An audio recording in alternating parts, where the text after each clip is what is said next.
Our next speaker is Rodger Nishioka. Please welcome him.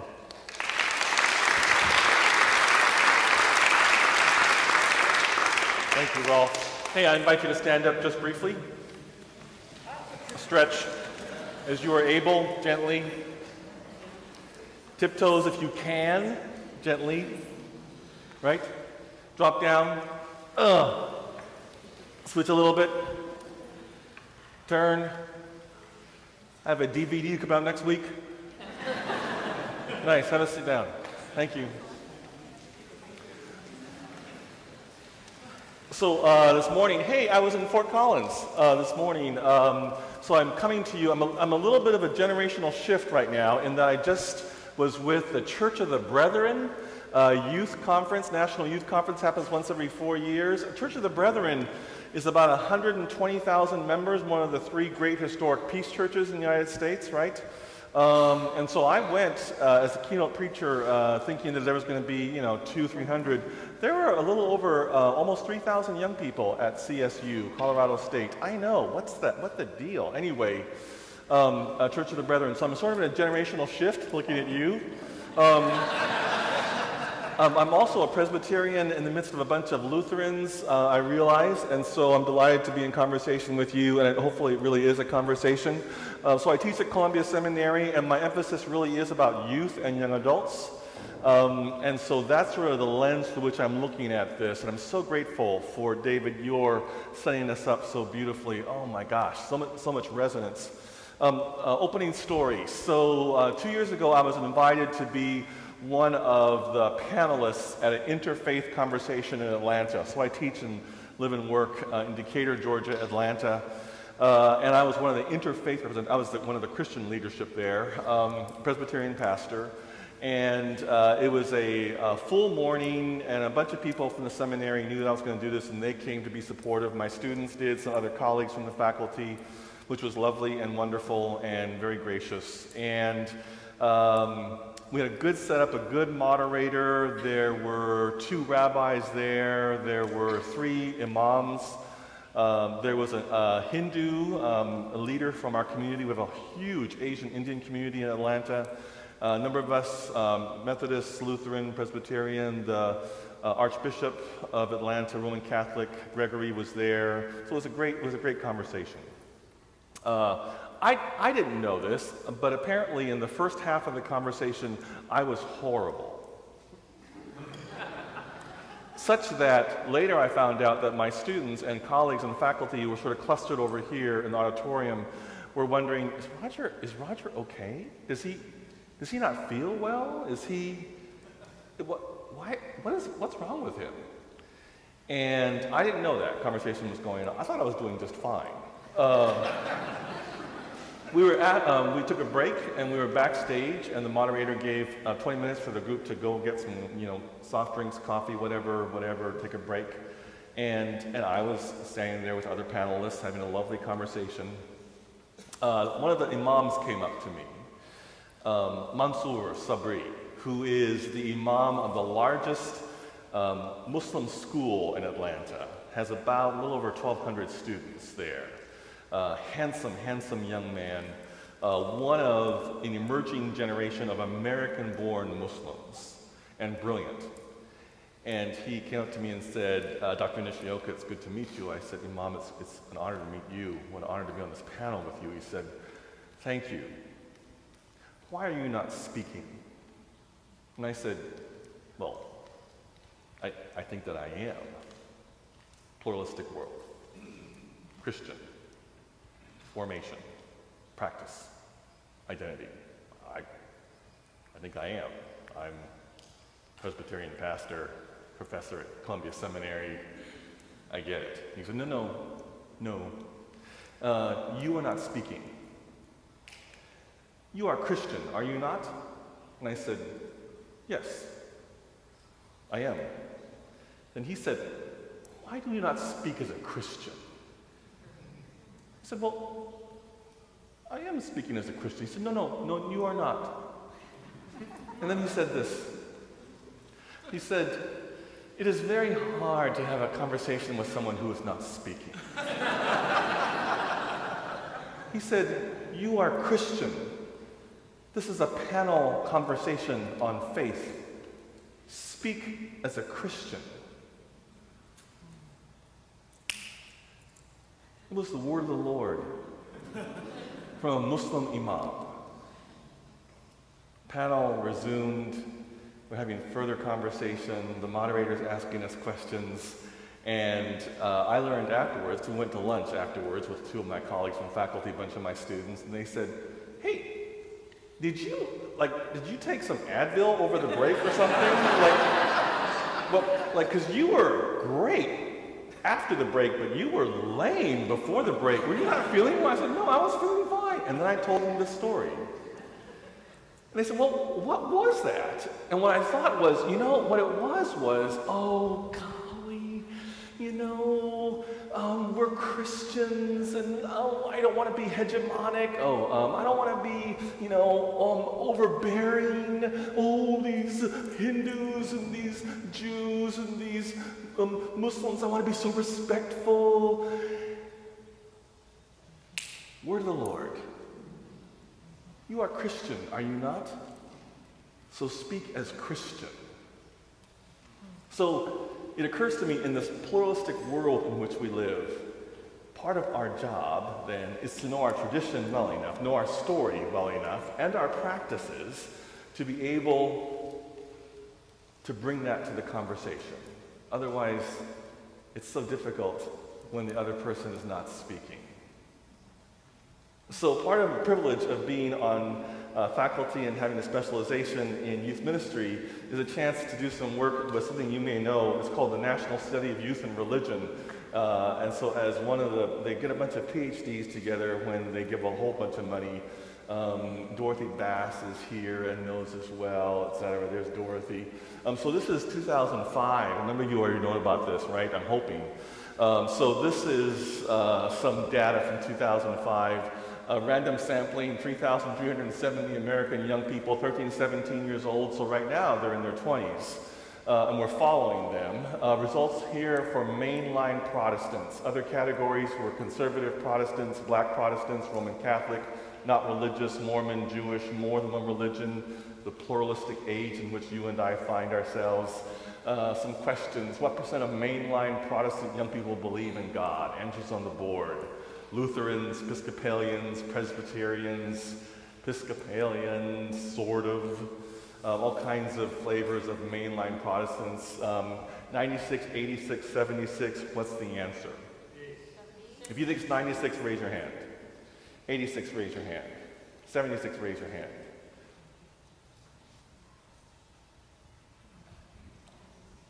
Believe in God, 86%. Another question? Percent of mainline Protestant youth have made a personal commitment to live life for God. You do this research, you know this. Whenever you ask these kinds of questions, young person, first of all, right away says, well, what do you mean by making a personal commitment to live life for God? Your answer as a researcher is what? Excellent. You decide, right? Because we're not going to put that on them. You decide. 70, 60, 50. Answers on the board. 70, raise your hand. You think 60% mainline Protestants? Really? Oh, come on. 50%? Follow-up conversations, huge range of what that means, okay? 3% of mainline Protestant youth had had an experience of worship that was very moving and powerful. They've had an experience of worship that was very moving and powerful. Answers on the board, 74, 64, 54. You choose what you think they said. 74? Oh, good. I'm so glad you're there. Delusional, but I'm glad you're there. 64? 54? Oh, golly. We asked them, what happened? Where was it? Majority, significant majority, said happened where?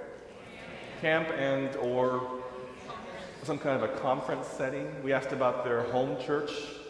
They're like, have you been to my home church? Interestingly enough, among black Protestant youth, number one answer, was in the congregation, their congregational setting. Conservative Protestants, the Pentecostals, Southern Baptists, it was their congregational setting. 4. What percent of mainline Protestant young people pray alone at least once a day? 52, 42, 32. David's conversation about prayer. Oh, and this is during the course of about 18 months, right? So it's not just before finals, okay? Or before the prom. Please let her say yes. Please let him say yes, right? 52, 42, 32. 52%? Oh, good. 42? 32? Mainline Protestants? Percent of mainline Protestant young people had a family that prayed regularly before or after meals. 74, 54, 34. Got it? 74? 54? 34? Ah, shucks.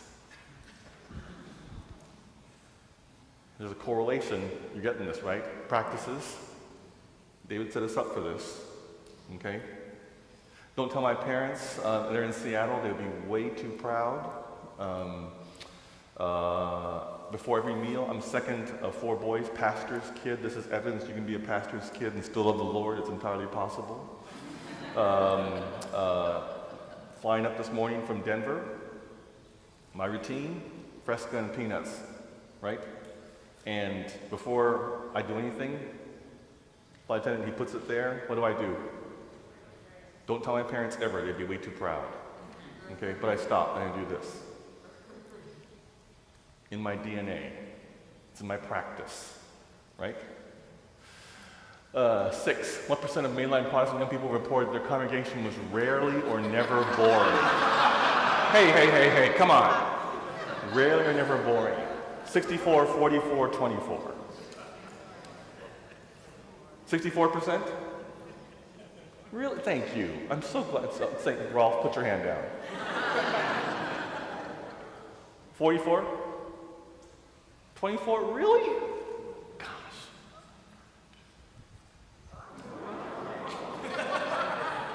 We followed up conversation, right? Asked them. They said, well, you know, I don't think she gets up in the morning meaning to be boring. Like, I don't think it's his goal. And then some young people said, well, I know, like, it's not the most exciting thing, but I know that he, what? He cares about me. Yeah, interesting. A couple more. What percent of mainline Protestant youth said that they had adults in their congregation other than family members with whom they enjoyed talking and who gave lots of encouragement?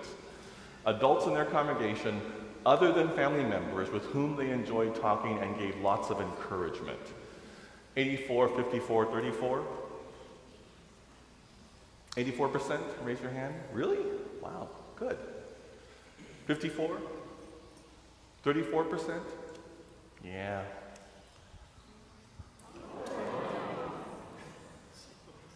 So I was at this meeting when Christian Smith and Melinda were beginning to put all this stuff out there, right?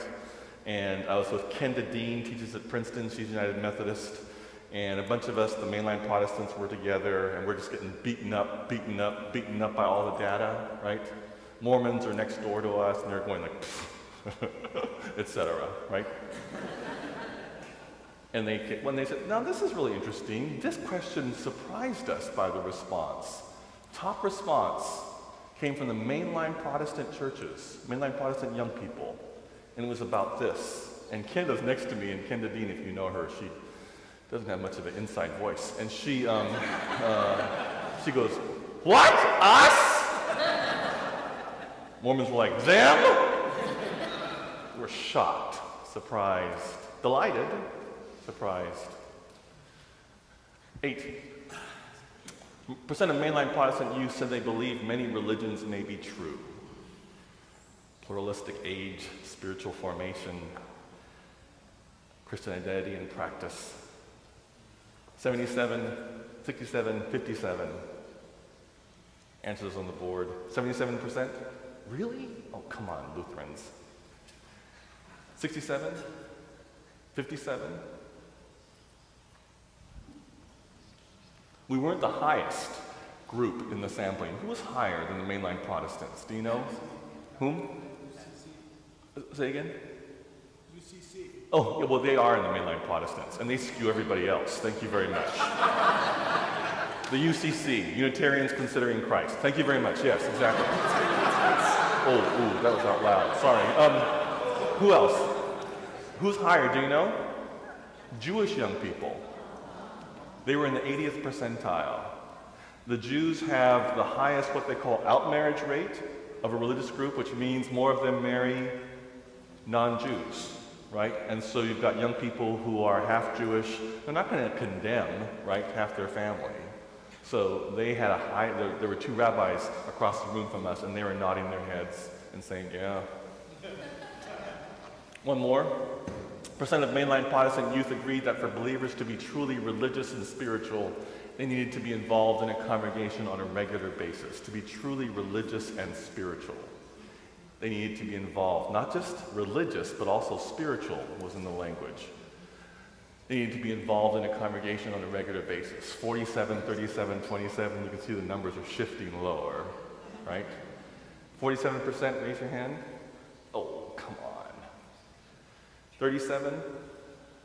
27? Ah, shucks.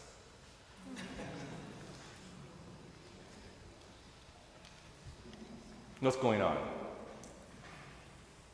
To be truly religious and spiritual, involved in a congregation on a regular basis. What's going on? You can be spiritual by yourself. Oh, you can be spiritual by yourself. Lovely. Truly. That's verbatim. We've heard that from young people and young adults. Spiritual, not religious, right? Spiritual seems to say, by and large, not always, but seems to say individualistic. Religious means communal. I'm not going to do that kind of stuff, right? Okay? So further conversation about practices. A book that I still have my students read. This is from the last century that I still think is worthwhile. In my Youth Ministry 101 class, I just finished teaching this spring, yet one more iteration of Youth Ministry 101. Southern Baptist Stephen Jones writes this book, publishes it in 1996, the revision of it, Faith Shaping. Jones says, in order for faith to be nurtured, it is ineffable, of course, the professor is right, it comes from the Holy Spirit, but you and I can participate in some remarkable way, mysterious, in this faith nurture. Jones argues faith comes through nearness and directness. He says in order for faith shaping, faith formation to happen, you have to be near to faith. Being near to faith and its traditions is pivotal to faith nurture with youth. Adults live out their faith in natural and expressive ways. The young person feels she has a place in the church. The young person develops deep relationships with adult Christian models, and families consistently and genuinely express their faith and faith commitments. Jones says nearness is essential for Christian formation, for faith shaping. Being around faithful people, doing faithful things consistently is really, really important for this spiritual formation, faith formation. So I'm 17 years old at the Japanese Presbyterian Church of Seattle, and my father is the pastor. And they are playing in the adult Japanese American Volleyball League in Seattle, which for years was only among the Christian churches. The Japanese Baptists, the Japanese Presbyterians, the Japanese Congregational, Japanese Episcopalian, etc. We'd always be playing against each other. For years, Presbyterians won, thanks be to God. 2 years earlier, a huge mistake. Invited the Buddhists to play with us. In those next 2 years, team 1, 2, and 3, all Buddhists. Major faith crisis for the Christian community. Jesus was at stake here.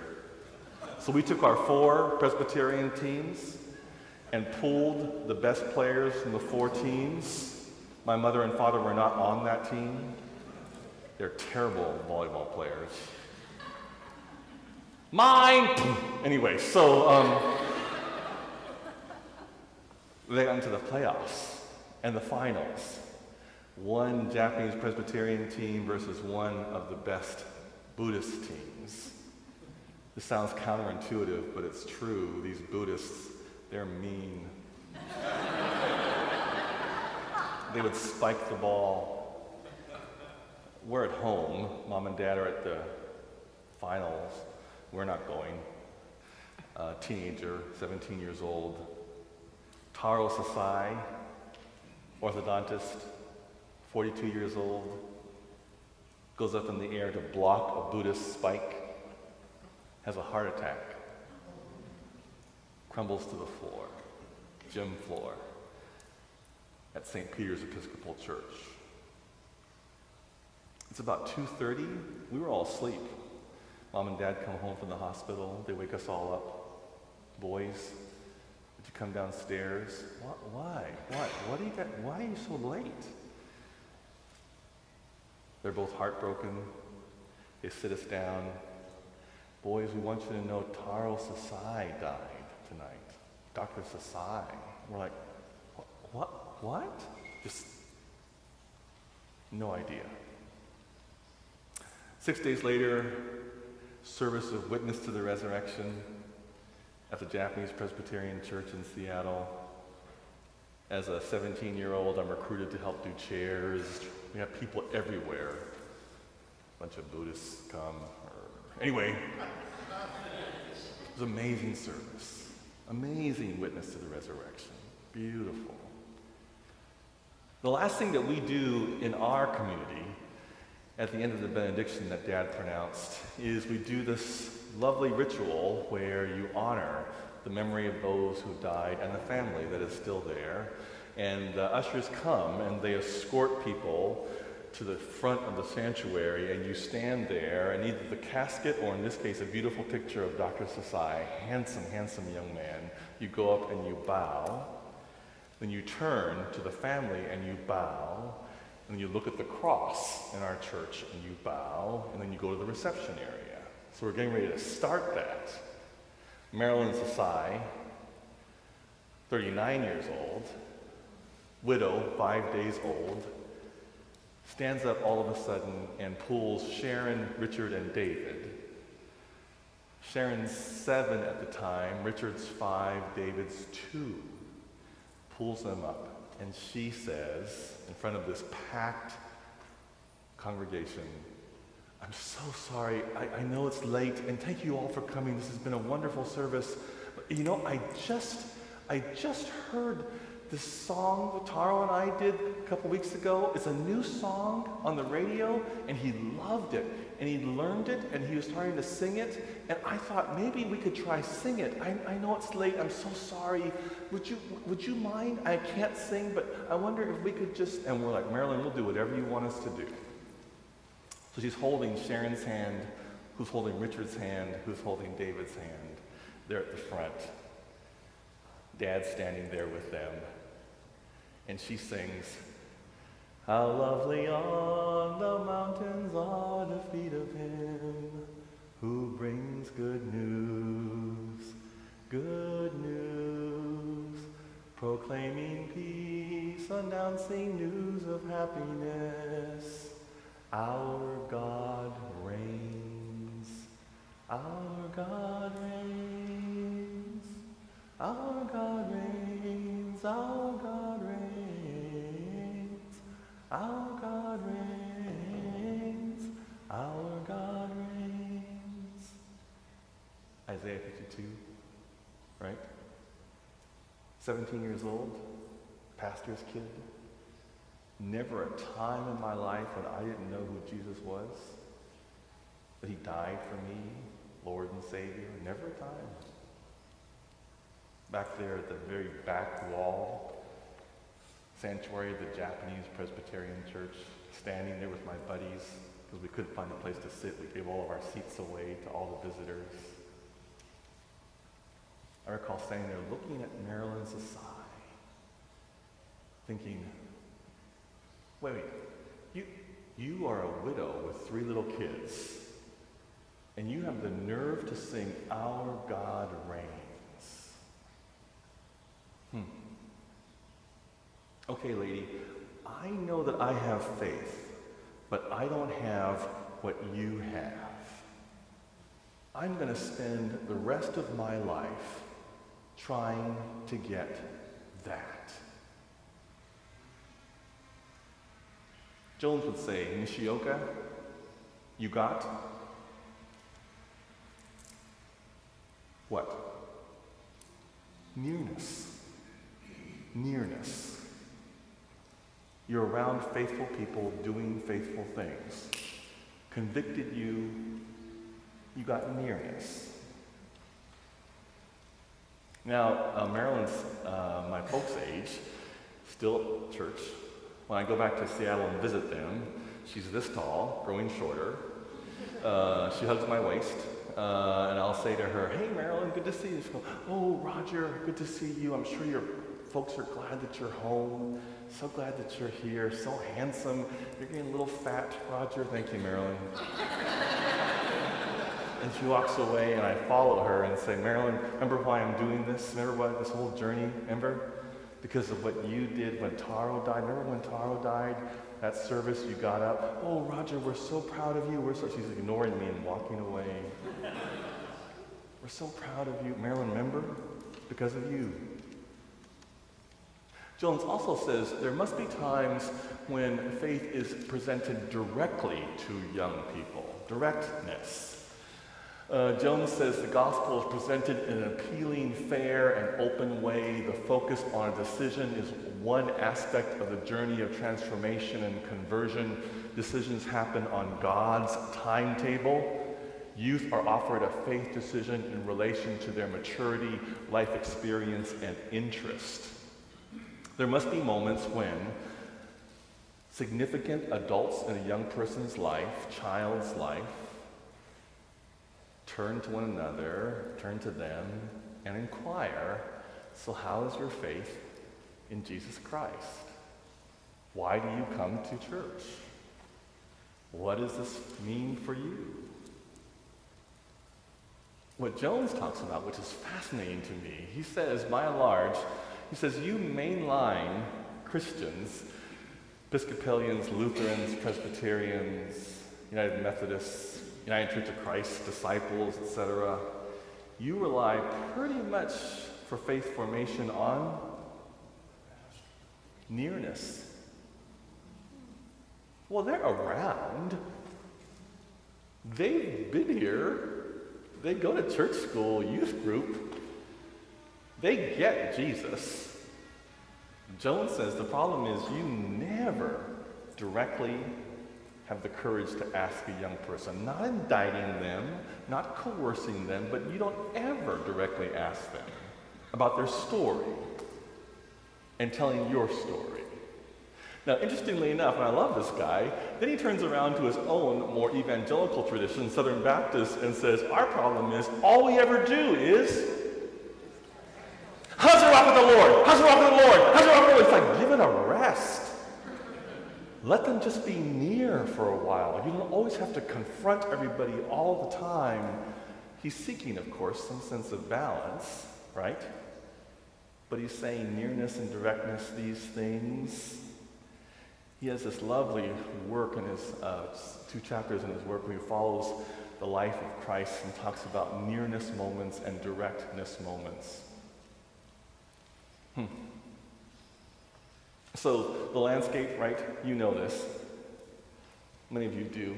You've seen this. Pew Forum on Religion in the Public Life, 2012. Hey, Kelly, good to see you. Pew Forum, Religion in the Public Life, 1990, top bar, Roman Catholics. This is the percentage of adults in the United States who have been asked, when they asked, what is your religious affiliation, right? Roman Catholic. Holding their own, bottom section is 2012. Next one down, Baptists of any flavor, could be American, mostly Southern. I live in Georgia, right?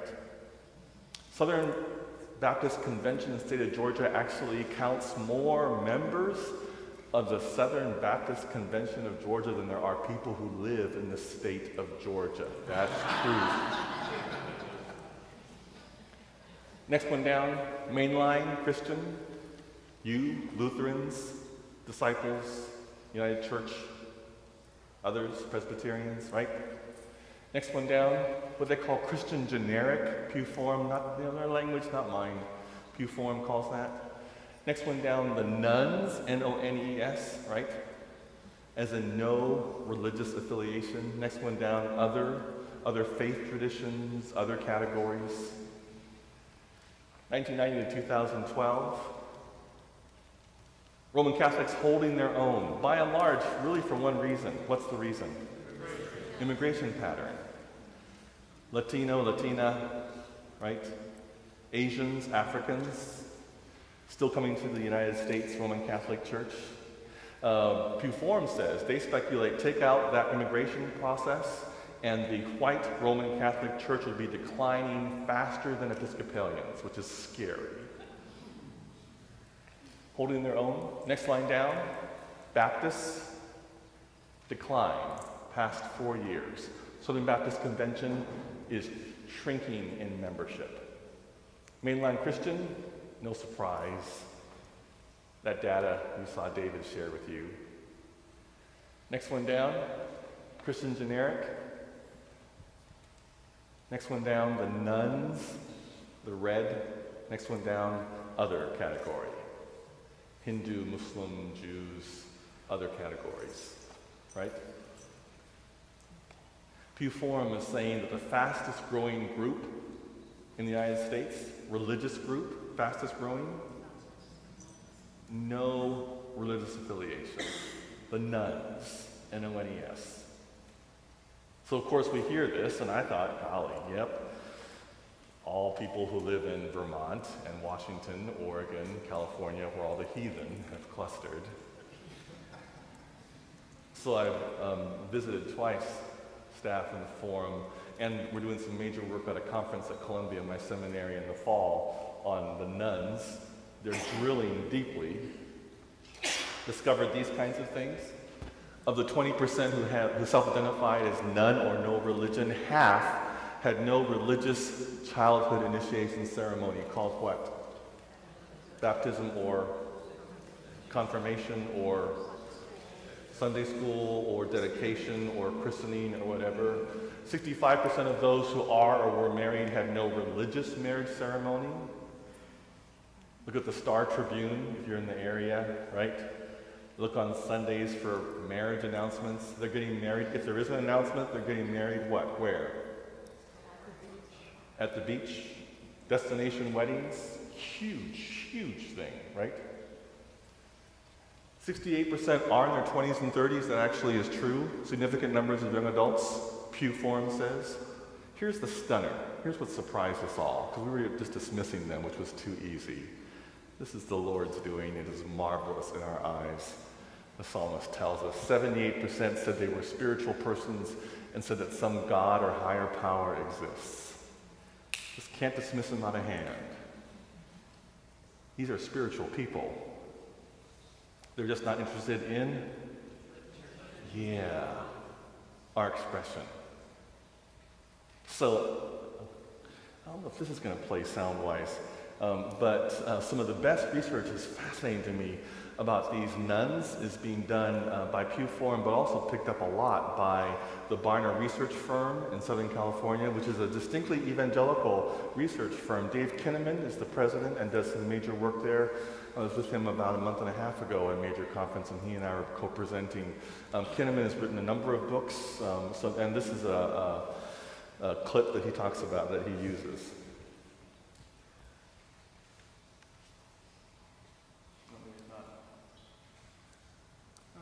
Oh well. Technology is not our friend today. Oh, is it coming? Oh, it's gone. Well, that's interesting. Well, anybody read You Lost Me? A couple hands go up. Oh, it's because of the Bluetooth. That's interesting. Kinnaman, his major work major piece that he's working on. He talks about 5 major reasons why these nuns are nuns. 5 major reasons. They describe us as what? Hypocrites. Combined with J, not a good combination. Hypocritical and judgmental, not attractive. Third thing, we're too political. Talk about politics all the time. Both politics outside, as in you should be doing this, thinking this way, voting this way, and inside. Kinnaman says equal numbers of young adults are saying, why would I be involved with a bunch of people who are always fighting with each other? Why would I want to do that when there are all these needs that are real and true? Fourth thing, we commodify young adults. They said, I've gone a few times, but I get assaulted. I walk into a church, I'm young, obviously, spiritual person, thinking about finding a church home. I maybe have grown up in a Lutheran church. I walk in, suddenly people run at me. Oh, we're so glad you're here! We're dying! Would you be a church school teacher? Would you lead youth group? We're so glad you're here, please stay. Eyes get wide, they run away. One young adult told Kinnaman, churches treat us like the Brits treat Africa. Like a colony. They want our resources. Mostly they want our money, which we don't even have. Hypocritical, judgmental, too political, commodify these young adults. Fifth thing, 2 anti-statements. Churches oh, nicely done. Anti-science and anti-gay. Anti-science, anti-gay. Broad brushstrokes. Kinnaman, in follow-up conversations with these young adults, keeps on saying, but not all? And they're saying, yeah, but by and large, church. So, the follow-up to soul searching is this text, Souls in Transition. And Souls in Transition, 2009, amazing, amazing piece of research. Breaks these young adults down into these 6 categories.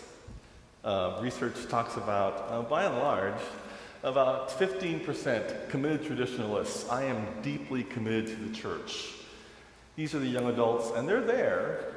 Don't overlook them. They're there who are in the ELCA, faithfully showing up. A number of them are at seminary, because it's the only place they can find other young adults who are talking about the same kind of things they're talking about.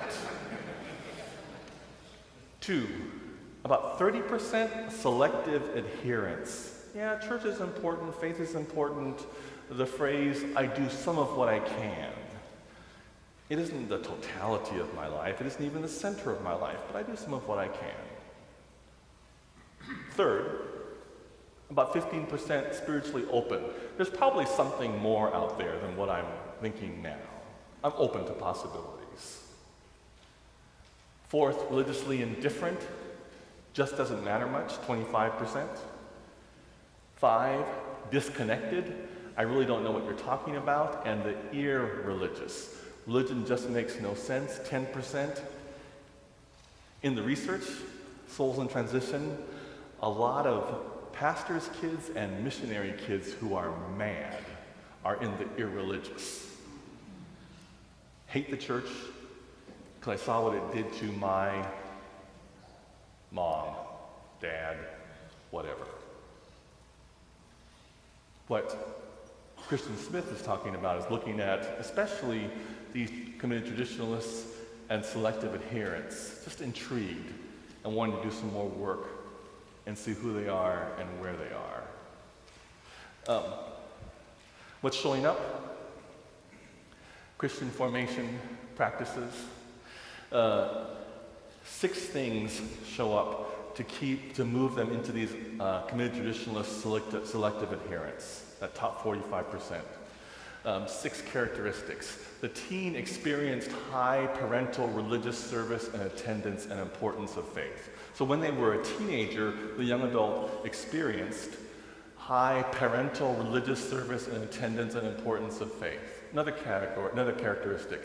The teen claimed numerous personal religious experiences.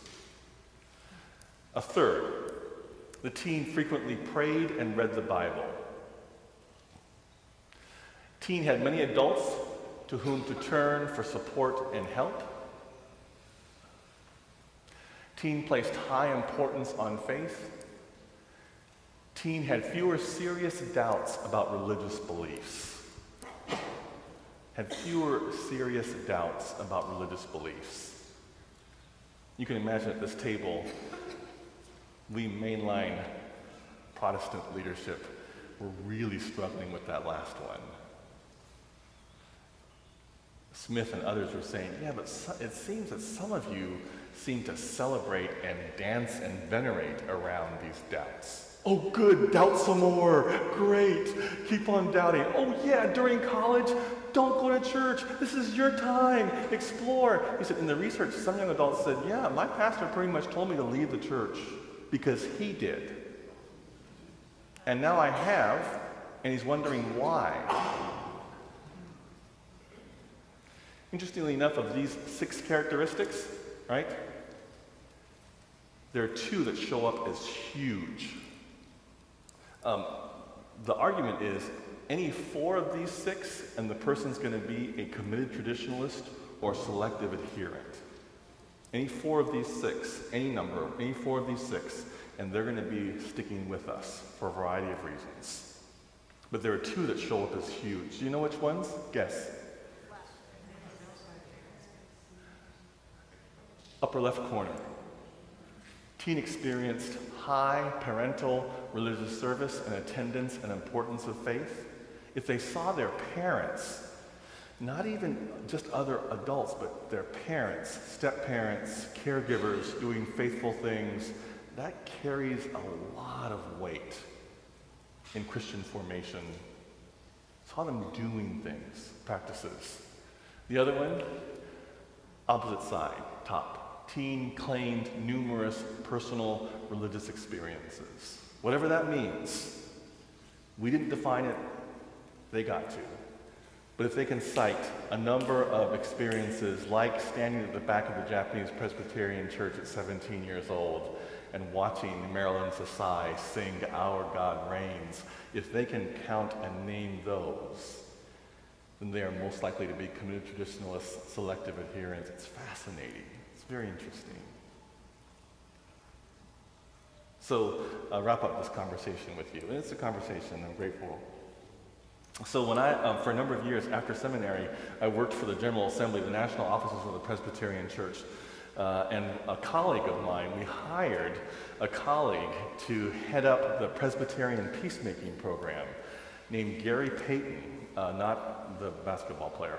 Gary Payton, retired lieutenant colonel. I know this is God's great sense of humor, to be the director of the Presbyterian peacemaking program in the Air Force. Gary Payton, great man, delightful. I was having lunch with him, and we were talking about his background as the Air Force colonel. And he was talking about how the process of the military is to inculcate, right? And he said, you know, Rodger, why we drill over and over and over again?